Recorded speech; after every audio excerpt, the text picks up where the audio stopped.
Happy New Year, everyone. Thank you for joining us on another episode of Naija Football Talk, the first one in the year 2022. We're really happy to have you back on our channel, listening to us banter and talk about the beautiful game that we love.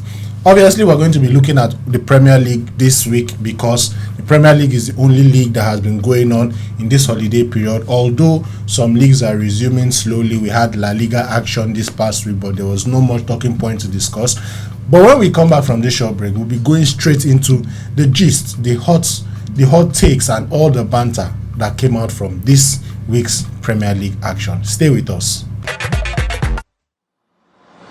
Looking for the best websites for your next game day stake? TopBets.com.ng has the juice on all of Nigeria's best gaming websites from Nigeria's biggest gaming companies. Compare the odds and markets and make the best choice for you before you make your next stake. Check out game day reviews, previews, top tips, and predictions to help you make the best choice.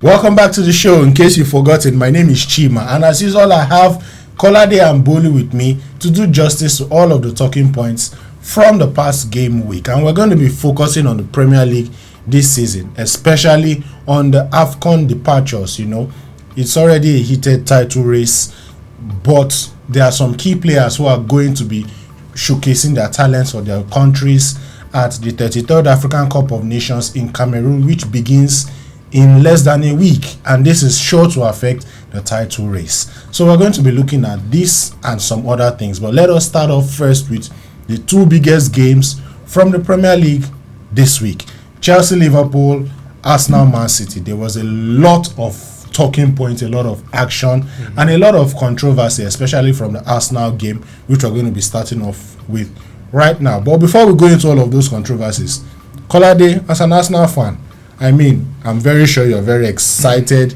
very ecstatic over the way your boys have been playing for the past few weeks right now. I mean, Arsenal is possibly the most informed team after Manchester City right about now in the Premier League. So what exactly has changed in the club? Do you think it is Arteta? Do you think the process is, paying off? What exactly has changed? It's just a bit of both, actually. I think Arteta has finally gotten his system right. We finally have players that, we can say this is Arsenal's preferred starting lineup at the moment. All the players are stepping up. The young players, Mitore, Saka, Odegaard, everyone, they're starting to show what they're made of. And the major reason why Arsenal have been better is our defense, actually. Gabriel has been a rock in defense. Ben White has impressed as well, and arguably our signing of the season, Takehiro Tomiyasu. Exactly. Tomiyasu, of course, has been a rock as well, and as well we've got Ramsdale. So everyone is just doing what they're supposed to do, and it's falling into Arteta's system right now. So that's just why we're impressing. And really, they've been really impressive. And Bolu, let's look at the game right now, Manchester City versus Arsenal. I mean, aside the controversy, what exactly do you think Arteta was able to get right over his old boss that made it difficult for Manchester City to actually create something in that game? Yeah, Arsenal were very motivated. They had a very good tactical plan to press City and very relentless pressing and all that, which was very impressive to see. And if you remember, in the first leg earlier in the season, Arsenal lost the same game 5-0. And I think they were trying to redeem themselves. They're trying to show how far they have come from that moment earlier on in the season. And it's good to see them improving. They've improved. They've done well. But it's Man City. Man City, they've become such a shark team at the moment that they just keep winning. And that goal proved it. That winning goal proved it. I think the moment the game changed for me was when Arsenal missed almost an empty net. Martinelli missed an empty net, and then barely seconds later, Gabriel got his red card. That was where the game changed. That's when I knew that City were going to win the game, and it did happen at the last moment. So Arsenal have improved. They've done well. They're doing well, but it just shows that City are on a very different level right now. Yeah, man. Well, I guess it's New Year, New Bolu, because he managed to go without dropping one single banter on Arsenal. I'm really, really proud.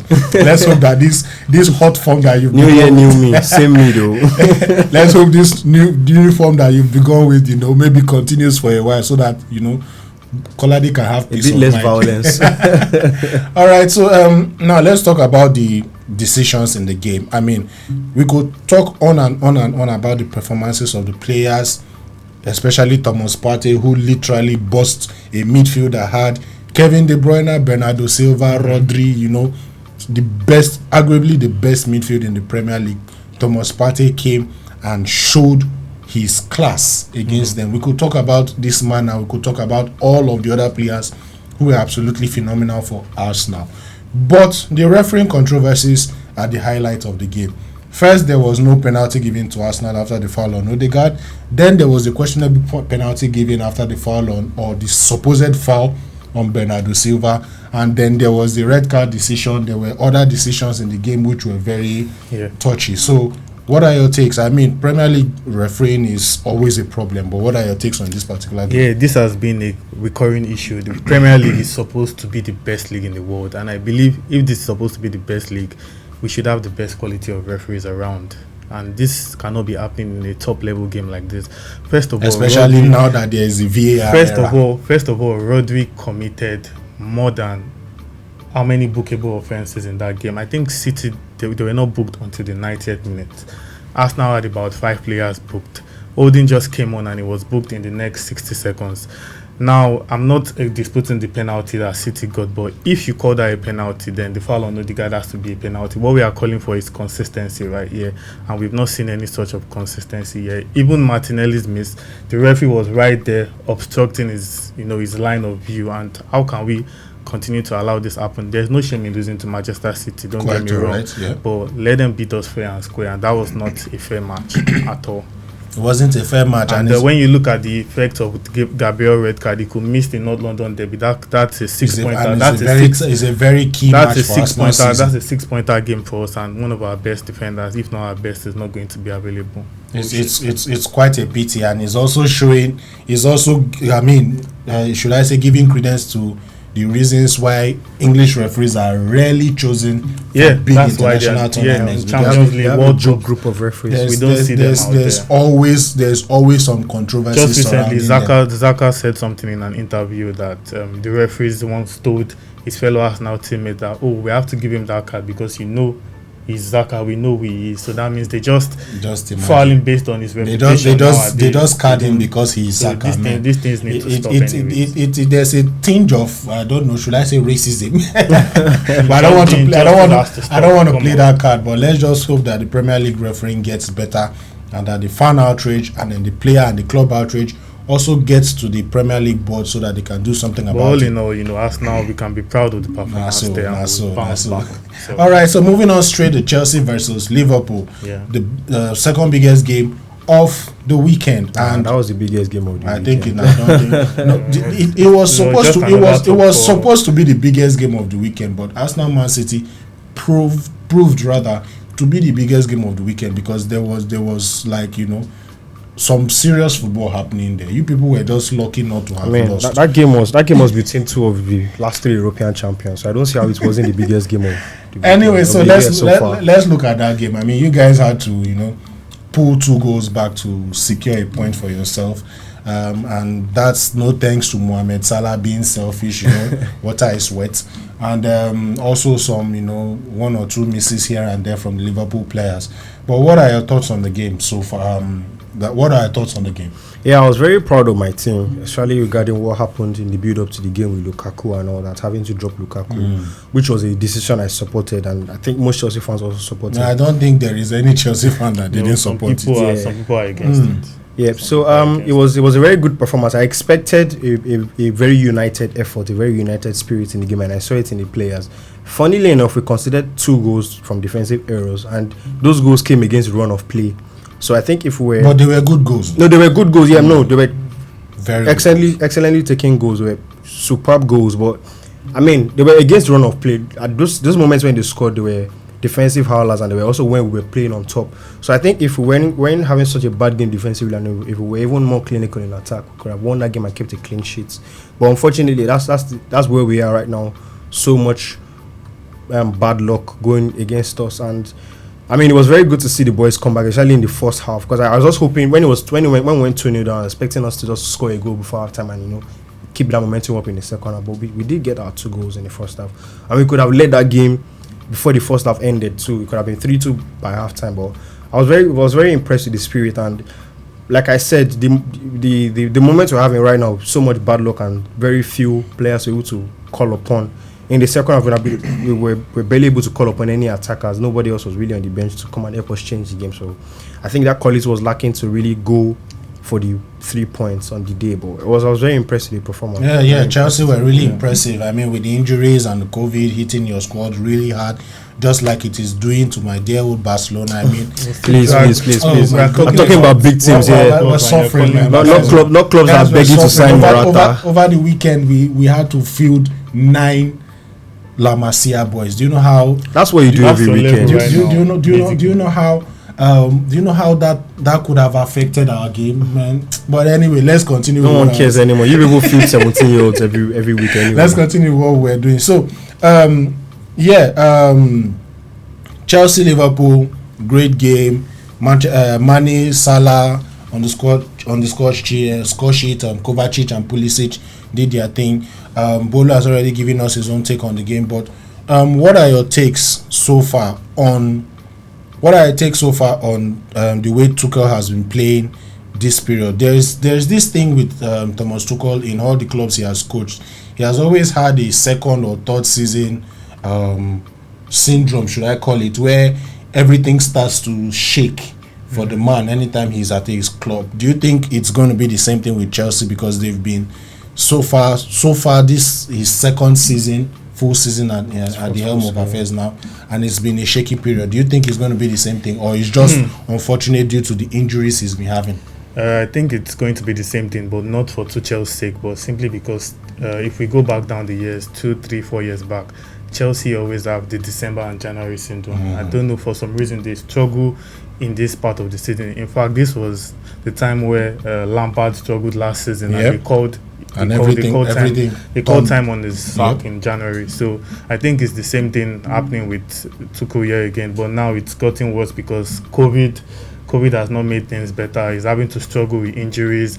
Now Lukaku is proving to be an elephant in the room, causing causing unnecessary, squad, imbalance and all of that. So I think they're actually going to struggle. And I looked at Chelsea's run of games yesterday. They play Liverpool, they play City, they play Tottenham. Twice, 2 or 3 times, I think. So it's going to be a very tough one, and I see them struggling. Anyway, Chilwell is out for the season. And that's for 2 months. Even as a neutral, I feel sad because of my FPL. Definitely, they are going to struggle.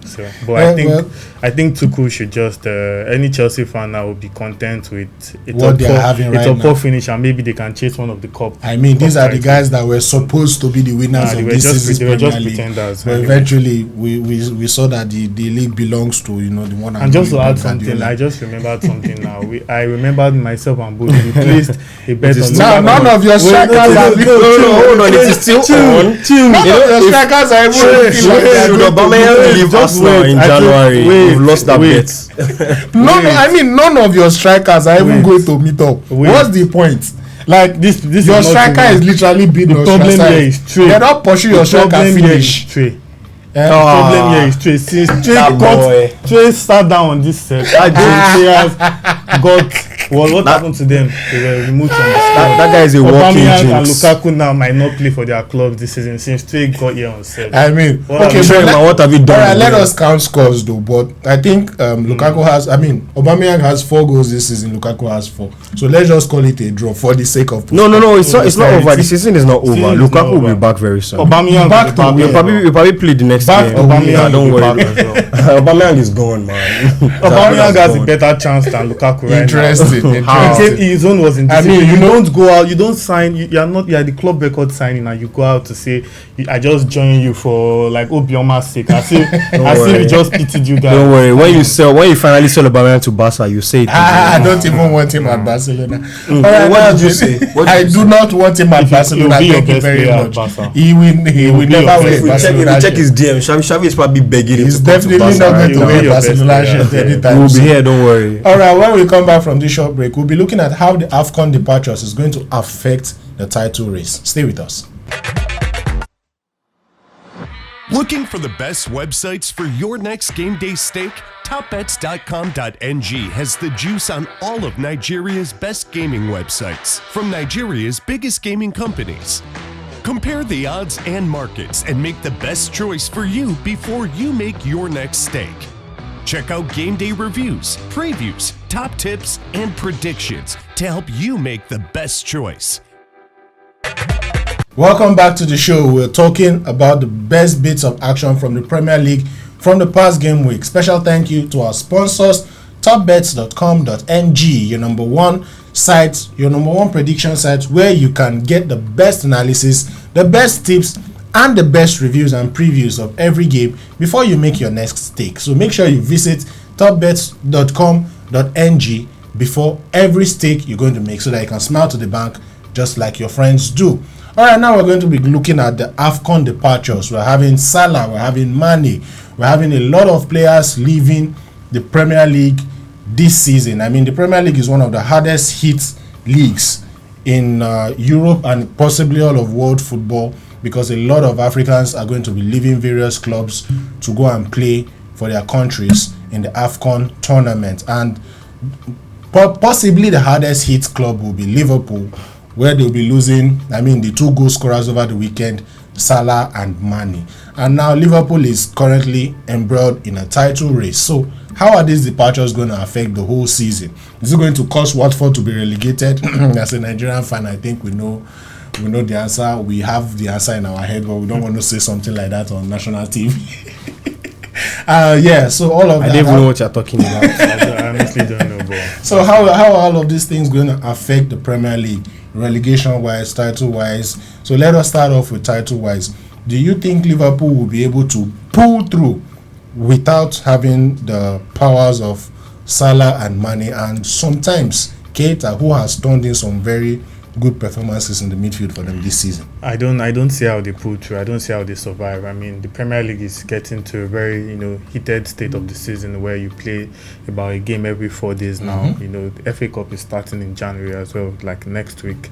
So, and it was even poetic that Liverpool's 2 goals came from the against Chelsea came from their 2 and key men. They left the next day. Just hours later, we saw a picture of Mane and Mendy, on their way to Senegal for international duty. So Salah is the Premier League's top scorer this season, and for me, I like to say he has been the most informed player in world football in the current season. That's what I like to feel. So there's no how Liverpool won't struggle from it. They will be the most affected side. But they have and by the time these players come back, I think City are already 10 points clear. The gap could be more.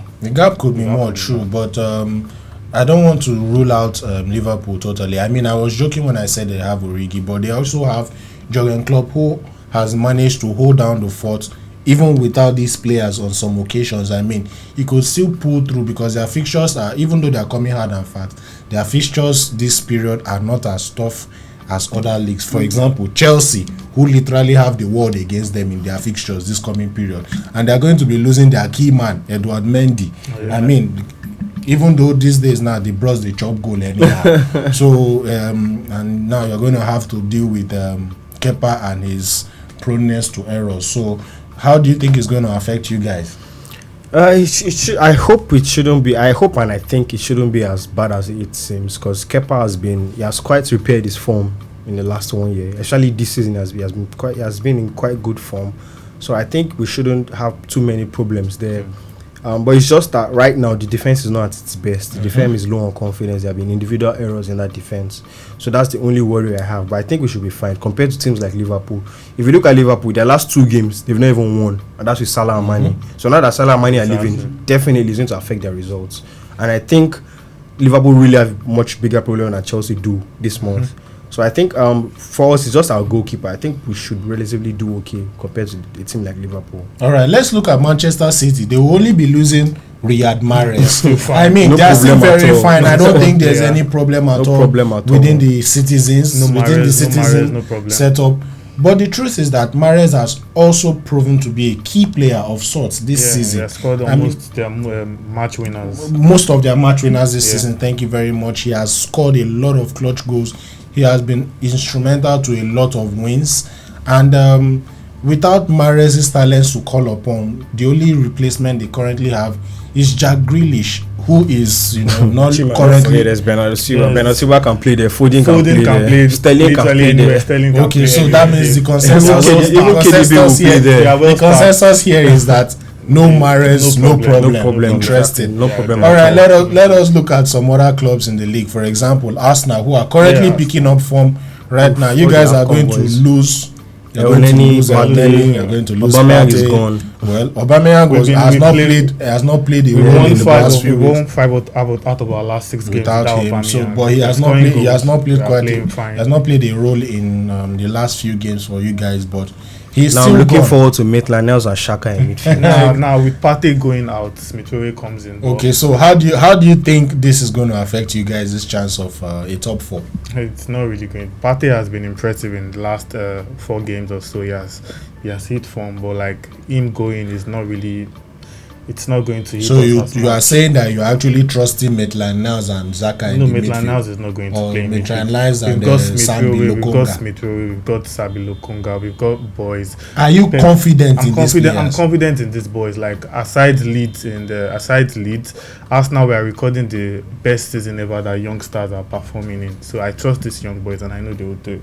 Without Aubameyang, is it a coincidence that without Aubameyang we've scored more goals than we've scored in our last 10 games when he played? It's not a coincidence. Aubameyang is a good player in his own right, but this system is just better without him, and that's our reality. All right, let us look at the elephant in the room where every Nigerian football fans are gathered. I'm not talking of Lukaku, by the way. I'm talking of Watford FC. Watford FC have 6 Africans on their books, but they've managed to strong arm themselves into keeping 2, while one of them is currently injured in the person of Peter Etebo. So they're going to be losing Trustekong, Adam Masina, and Imran Luza. And these 3 players are key players for their season. They are currently battling relegation. And do you think that by managing to keep Dennis and Sarr, they are going to save their season? They are going to save their season. I don't think so, but to help their quest a lot, a great deal, especially Emmanuel Dennis, because he has been their top performer in the past 10 games. Even this season, aside Salah is the next informed African, so you can't deny what Emmanuel Dennis has done for them. But looking at the decisions to keep back these Africans, particularly I'm a bit disappointed, especially with the Dennis situation. I think for Sarr, they are proving the case where he's injured. Sarr is still out injured now, so it's understandable. But with Dennis, even if the NFF in quotes sent a late mail or something, I think honoring a national call-up is something they should not stand in the way of, regardless of anything. I want to put a question out there: if this was an European country, in the backlash would be mix, much more. the backlash would be much more. Imagine England requesting to call up a player and Watford do this. They won't even do this in the first place to start with. And now it pains me to think that next season our number 1 goalkeeper Okoye will join this same Watford. And if the relationship between both parties are not strong, Now we're in trouble, man. Now we're really in trouble. So yeah. Well, the Afcon is going to happen Good very news soon. for Chelsea. They are not being affected. Even ZH was not called. Well, ZH is having some disciplinary issues in Morocco, so that's although he's not like he's playing any key role in Chelsea's setup right now, but it's always good to have all the players. Extra player. Yeah, it's always good to have all the players that you can, especially in this period of the Premier League where games are coming thick, fast, hard, and I think it's Man very City's tough. title to lose now. At this point in time, it's Manchester City's title to lose. And we predicted it at the beginning of the season that Manchester City will probably retain their title. We did say. And it looks like it's coming to pass. Anyway, the Premier League is still going to be the Premier League, even though we're going to be watching the Afcon alongside it. And make sure you stick around, because Naija Football Talk is going to be giving you the best bits from the Afcon 2022 live from Cameroon. I hope you're going to stay with us when we start giving you all of those hot gist. When we come back from this short break, we'll be wrapping up the show. And that's all the time we have on this week's episode of Naija Football Talk. Thank you so much for joining us on our first episode of 2022. Once again, Happy New Year, and I hope that you're going to enjoy the beautiful game with us this new year. Thank you so much for subscribing. Thank you for sharing.